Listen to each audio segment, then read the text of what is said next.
پێشەوا دکتۆر قاسملوو کە تۆیان کوشت دەستیان شکێ دەیانزانی چاوی کوردی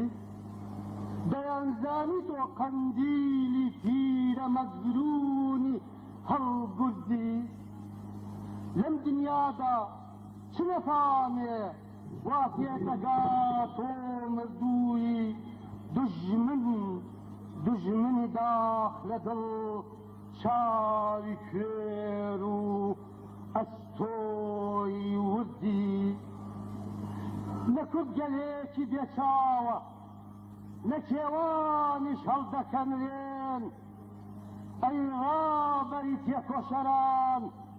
تۆ ئیلهامی دەست و بردی ڕۆژێکە ئاڵای ئازادی ئاسۆی هیوا دەنەخشێنێ دنیا هەمووی پێدەزانێ ئەی قاسملوو تۆ نەمردی هۆگەلی کورد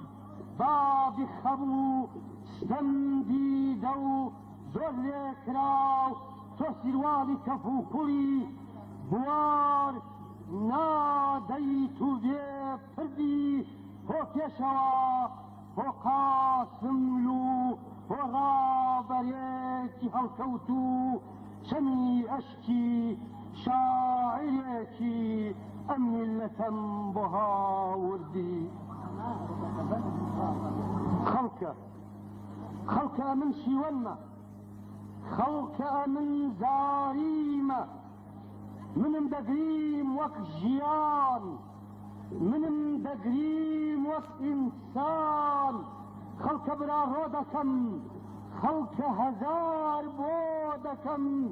تەشتە قوڕێ دەگرمەوە دەیکەم بەسەری خۆمدا بە مێژووی کۆن و نۆمدا بە عەجەم و بە ڕۆمدا